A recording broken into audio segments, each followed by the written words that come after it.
Assalamualaikum warahmatullahi wabarakatuh. Waalaikumsalam. Waalaikumsalam. Bagaimana teman-teman semua kabarnya? Baik, Alhamdulillah. baik. Baik, Yuk. semoga di tahun yang baru ini apa yang kita impikan semua tercapai. Amin. Amin, amin. Amin. Baik, di pertemuan kita kali ini kita akan menjelaskan dan mempresentasikan apa itu teori bilangan. Sebelum itu, yang saya hormati Bapak Pramadiptia selaku dosen pengampu mata kuliah Matematika Diskrit. Sebelum itu, mari kita memperkenalkan diri kita masing-masing.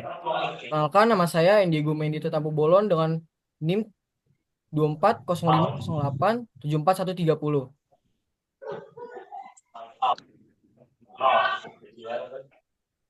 Lalu Malik, Perkenalkan, nama saya Malik Fahdi dengan NIM 240508741119.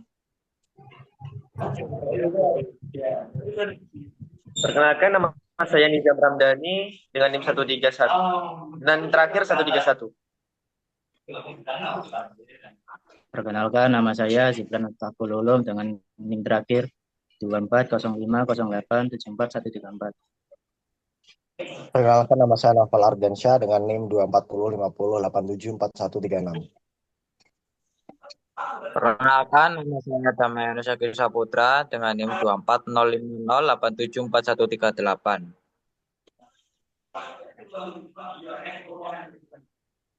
baik, langsung saja masuk ke materi yang pertama. Sebelum dari materi yang pertama, kita akan membacakan pengertian teori bilangan. Pengertian teori bilangan. Teori bilangan adalah bagian dari matematika yang dikhususkan untuk mempelajari kumpulan bulat dan sifat-sifatnya. Definisi dasarnya yaitu pembagian bilangan prima. Isi pokok bab ini terdiri dari sifat-sifat bilangan bulat, bilangan rasional, dan bilangan real. Tema yang mendasari bab ini adalah bagaimana menentukan benar atau salahnya suatu pernyataan matematika.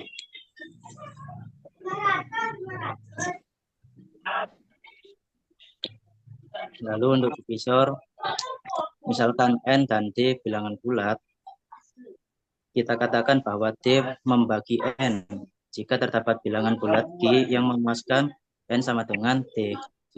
Kita menyebut G sebagai hasil bagi dan D sebagai pembagi atau faktor N. Jika D membagi N, kita tulis D per N. Jika D tidak dibagi N, kita tulis D per IN. Contoh pada 5.1.2, karena 21 merupakan hasil perkalian dari 3 kali 7, maka 3 membagi 21 dan kita menulis 3 per 21. Hasil bagi adalah 7. Kita menyebut 3 sebagai pembagi atau faktor 21.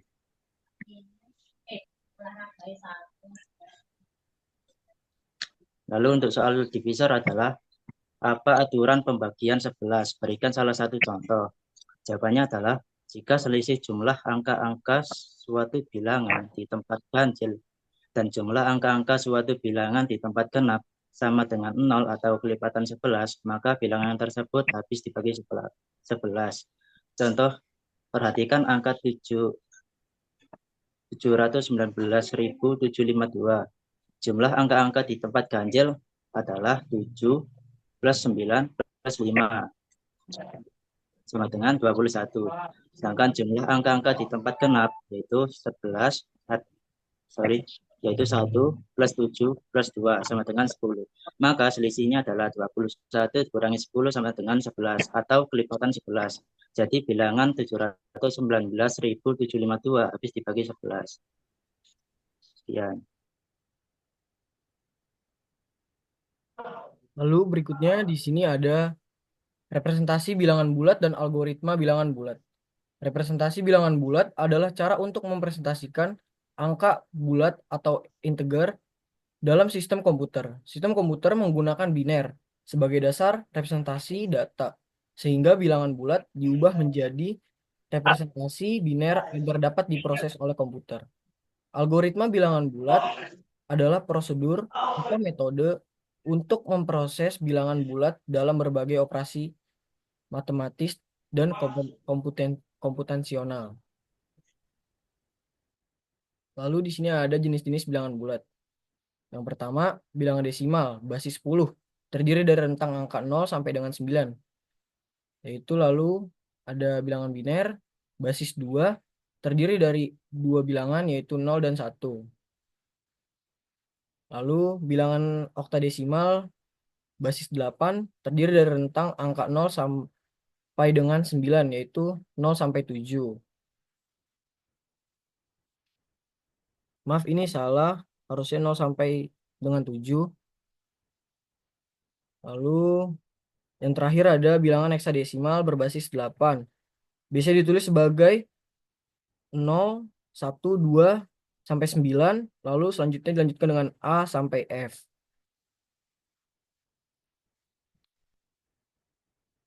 Contoh pengaplikasian pada bilangan desimal.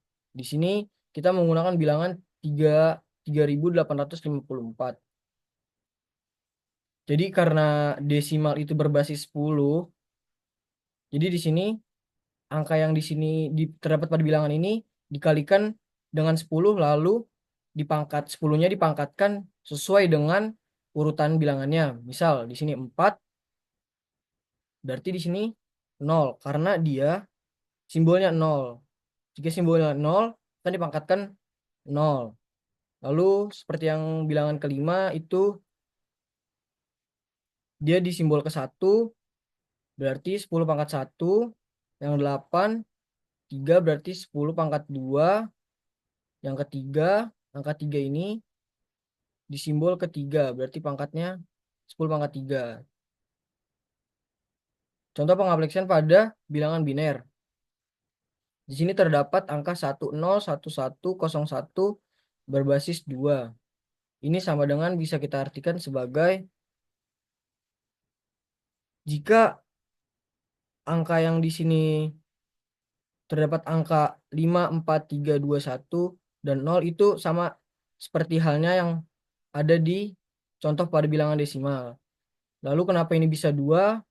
Karena ini bilangan biner. Bilangan biner itu berbasis 2. Jadi angka yang di sini, bilangan yang ada di sini itu dikalikan 2 sesuai basis biner lalu dipangkatkan sesuai dengan urutan angkanya.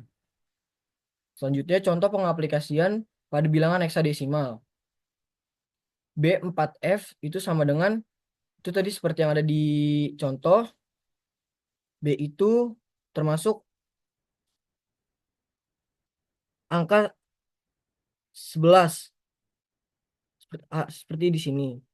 9. Jadi A ini itu merupakan sebuah pergantian.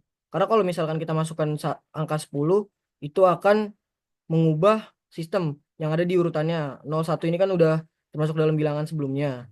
Jadi menggunakan huruf A itu sebagai 10 dan seterusnya sampai F itu ada 16. Lanjut selanjutnya di sini ada study case-nya. Heksadesimal to desimal. Jadi di sini ada bilangan B4F berbasis 16. Sama dengan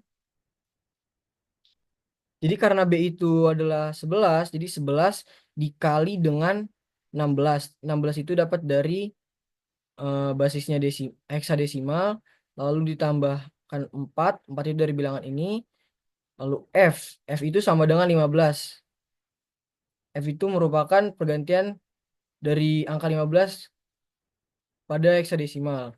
Dikalikan 16 pada basis heksadesimal, lalu dipangkatkan pangkat-pangkat ini itu sama seperti hal yang tadi pengaplikasian tersebut itu sesuai dengan penempatan bilangannya. Jadi di sini dapat 11 kali 2, 5, 6 ditambah 4 kali 16 ditambah 15 sama dengan 28, 16 tambah 64 tambah 15 sama dengan 2894. 2895 ini itu ibaratnya sama dengan halnya dengan B4, maaf, B4F heksadesimal. Lalu contoh yang kedua, desimal to biner. Jika mencari biner, kita dapat membagi bilangan itu dengan cara dibagi 2 sampai habis. Jadi 130 dibagi 2 sama dengan 65 sisa 0. 65 dibagi 2, 32 sisa 1, dan seterusnya sampai bilangan itu tidak bisa dibagi. Pada akhirnya di sini sudah kita mendapatkan eh 2 1 dibagi 2 itu hasilnya 0 sisa 1. Cara mengurutkannya itu dari bawah. Untuk mendapatkan hasilnya kita hitung dari bawah. 1 0 0 0 0 0 1 0. Jadi kita nulisnya di sini itu 130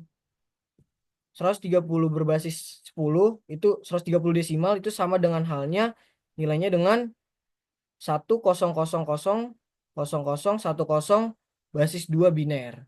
Selanjutnya akan dijelaskan oleh teman saya.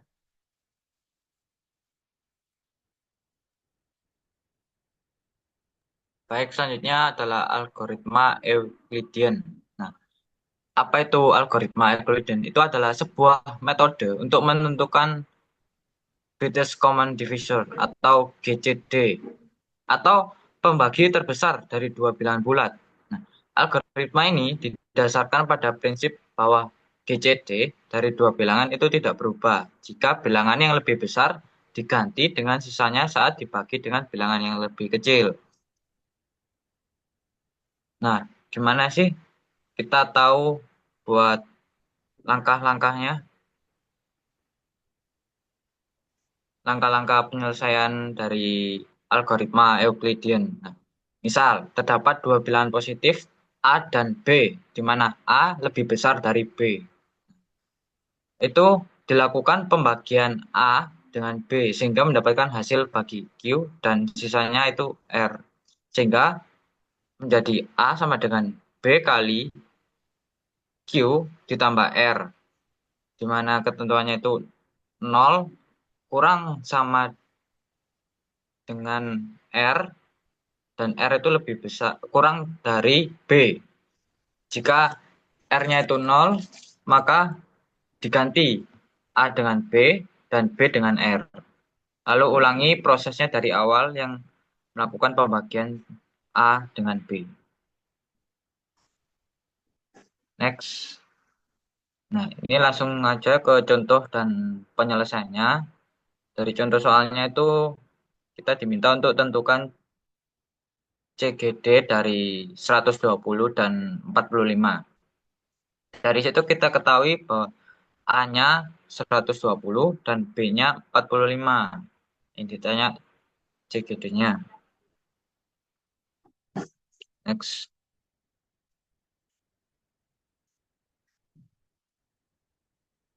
Kita masukkan ke rumus tadi di mana A sama dengan B kali Q ditambah R.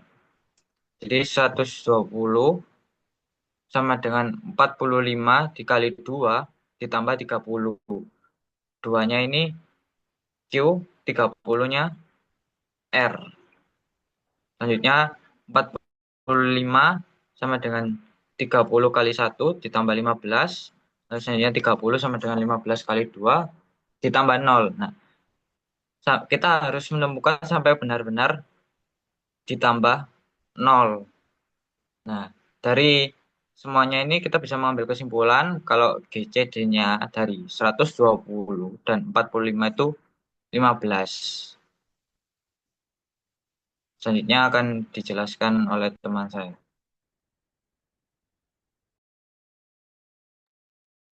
Oke.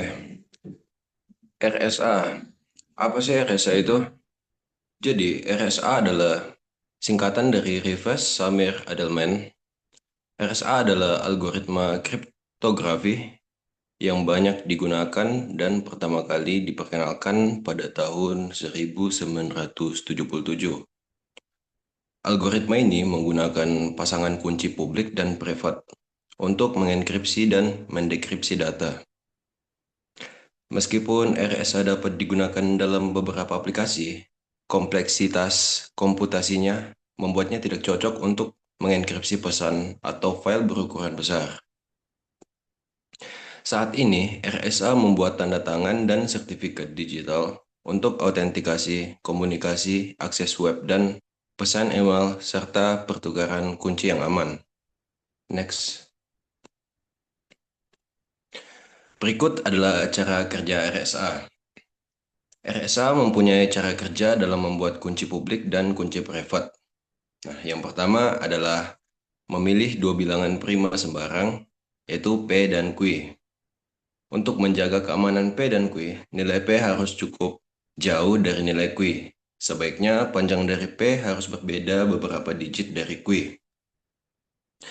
Yang kedua adalah hitung Totien Euler dengan cara P-1 dikali Q-1. Sebab jika P sama dengan sebaiknya P tidak sama dengan Q. Sebab jika P sama dengan Q, maka N sama dengan P kuadrat, sehingga P dapat diperoleh dengan menarik akar pangkat 2 dari N. Lalu yang ketiga adalah hitung Totien Euler. Maaf, yang kedua tadi menghitung N. Jadi yang ketiga adalah hitung Totien Euler, yaitu dengan rumus P-1 dikali Q-1. Lalu yang keempat adalah memilih bilangan bulat sebagai kunci publik. Sebut saja E, yang relatif prima terhadap Totien Euler. Lalu yang kelima adalah membangkitkan kunci rahasia D dengan menggunakan persamaan E dikali D adalah 1 modulus Totien Euler. Lalu yang keenam adalah kunci publik adalah pasangan E, D, dan kunci rahasia adalah pasangan D, N. Pada RSA hanya diberikan kunci publik, yaitu modulus N dan E, sedangkan kunci privat D itu dirahasiakan. Oleh sebab itu, keamanan algoritma RSA terletak pada tingkat kesulitan dalam memfaktorkan bilangan non-prima N menjadi faktor primanya. Dalam hal ini, N sama dengan P dikali Q. Jika N berhasil difaktorkan menjadi P dan Q, maka Totien Euler sama dengan P-1 dikali Q-1 dapat dihitung. Selanjutnya, karena kunci enkripsi E sudah menjadi publik atau tidak rahasia lagi, maka kunci dekripsi D dapat dihitung melalui persamaan yang ada. Next. Selanjutnya adalah contoh soal akan dibacakan oleh teman saya yang bertugas. Baik, selanjutnya adalah contoh soal. Di sini ada, jika diketahui dua buah bilangan prima, P sama dengan 17 dan Q sama dengan 7, tentukanlah nilai berikut dalam metode RSA. Nah, di antaranya, yang pertama adalah nilai modulus N, yang kedua ada Totien Euler, yang ketiga ada nilai kunci inskripsi. Next. Untuk pertama kita akan mencari nilai modulus dulu ya. Nilai modulus itu N sama dengan P kali Q, yang hasilnya adalah 119. Untuk totiennya itu 17 min 1 dikali 7 min 1. Yang didapatkan hasilnya adalah 96. Nah, selanjutnya adalah menentukan kunci publiknya. Kunci publik di sini saya menggunakan angka 11 yang relatif terterima terhadap totien 96. Nah, kunci privat D-nya, D sama dengan 1 ditambah 4 kali 96 dibagi 11, yang didapatkan hasil yaitu 35. Nah, untuk pasangan kuncinya ditentukan adalah publik sama dengan 96,11 dan untuk privatnya adalah 96,35. Next. Nah, selanjutnya kita akan menginskripsikan plain text ke sans array. Bentuk desimalnya sans array adalah S83, A65, N78, S83, R82, A65, dan Y89. Nah, tersebut desimal tersebut ubah ke biner. Nah, ditentukan hasil yang seperti ini. S01, 01, 00, 11, dan seterusnya. Nah, selanjutnya inskripsikan langsung di sini dengan C sama dengan P pangkat E mod N. Next. Nah, setelah itu tentukan hasil seperti berikut. Hasil S11 sama dengan vertical tab. Untuk A-nya itu 65 sama dengan A. Dan E-nya 0, yaitu 0. Terus R-nya 64 sama dengan add. Yang A 65A dan Y terakhir 41. Yang hasilnya adalah tutup kurung.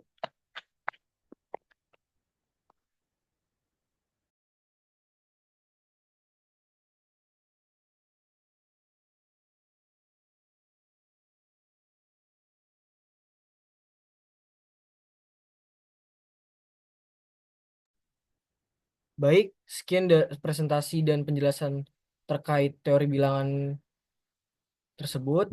Kurang lebihnya mohon maaf. Wassalamualaikum warahmatullahi wabarakatuh. Waalaikumsalam warahmatullahi wabarakatuh. Warahmatullahi wabarakatuh.